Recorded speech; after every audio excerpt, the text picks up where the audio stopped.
What's going on, everybody? I'm back at you with another video, and for this video right here I'm going to be answering a question that I've got asked a few times, by friends, fans, people that just curious.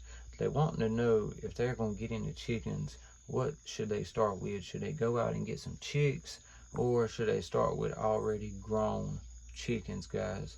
And I want to start by saying that is a great question, because other people have the same type of questions. That's one thing I learned in school.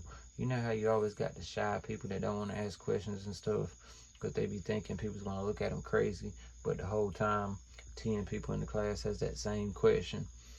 This is one of those guys. So no question that you ask me is crazy or stupid. I never make fun of you. I'll try to answer it to my best of my ability, and that's just the way we do things around here. So very good question. And this is going out to people that are just now getting into chickens. The Gamefowl has never had chickens before, so we're going to be weighing the pros and cons of, starting with chicks, starting with big chickens right here. Make sure y'all like, subscribe, follow us on social media as well. So if you want to start with chickens and you want to say you want to start with chicks, both ways, you can do it both ways. You can start with chicks, you can start with chickens. Just really depends on what is your main goal for your farm, what you have in the near future, goals you have set. Starting with chicks, if you want to learn the process, if you have small kids, it would probably be more beneficial for you to start with chicks. That way y'all can learn together. But I do want to say it's a lot harder raising little chicks, and a lot more work coming with chicks than if you already start with grown chickens, guys. Chicks that you maybe go buy at a Tractor Supply, or from a game farm. You buying these day old, 2, 3, 4, maybe a week old chicks. They take a lot of care. The best bet is to keep them in your house for a little while, then move them to an outside brooder. Some people just move them to an outside brooder, straight out the gate, and that's fine too. But it takes a lot of work, a lot of constant care getting them up through those first couple weeks. Really the first 2 months is the most neediest time for these chicks, that they need people, so they're very hands-on. They need constant care, vitamins and things of that nature. But usually whenever you do get them as chicks and raise them up, they're a lot more friendlier. When they get to that full-grown chicken age, you can handle them a lot better, probably already be used to you. Another good thing about getting the chicks is once they raise up on your farm, they already know your farm like the back of their hand. You don't have to worry about their egg cycle getting messed up, bringing them in from out of town or something like that. So there's definitely beneficial factors of getting chicks, cheaper, a lot cheaper. I want to say that too. You can get a lot more chicks for an amount of money than you can go ahead and get grown chicks, because they're already grown.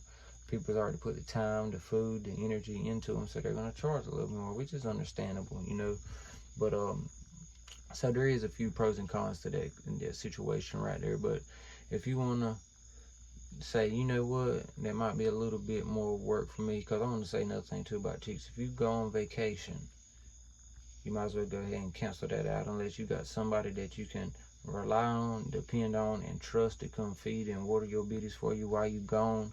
Other than that, you might want to start out with grown chicks, because like I said, there's a lot of stuff that comes with it, guys, so you got to definitely do your research.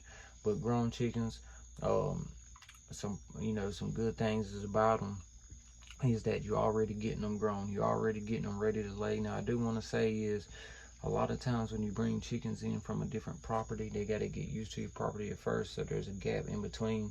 They could be laying where they come from, you get them to your house and they stop laying for 2 months. It's just the way it is. I've had hens I've got from different places, and it took a whole year for them to get used to actually start laying. Well, really not start laying, but start setting on their eggs back before I used the incubator and things. So, but it's always gaps in between them. So guys, if you do want to get grown chickens, just know there may be a time period where there's a little gap in between your egg production if you're going into chickens for that reason. Some other things is they don't take as much care as the biddies do. Feed and water. Make sure you give them good feed, good clean water, every day, and that helps out a lot. You can get more egg production started off faster, because you don't have to wait a whole 6 to 8 months for your chicks to grow up to big enough size to start laying eggs. So if you go ahead and get some chickens that's already grown, you can go ahead and get that egg production faster started up. You get what I'm saying? Like I said, it's just really all how you depending on how you want to go with your farm. If you're looking for something in the meantime, if you're looking for something in the future, you know, just different ways to weigh your options right there. But it all, you know, equals out good, whether you go with biddies or whether you go with grown chickens. All the same end process. If you do start with biddies, you're probably going to get more eggs for a longer time out of those chickens than instead of going and buying some chickens that's already grown. You know, I think the best production egg time of hens is 2 to 3 years old. I think after that they start slowing down a little bit. So, you know, pros and cons in it all, guys. But either way, I hope you get into chickens, because we in the Gamefowl community love and need you. So make sure y'all like, subscribe, and y'all follow me on there. But I appreciate y'all. If you have any questions, drop a comment or send me a message in, you know, any of our social media accounts, and we'll try our best to get back to you. Until the next one.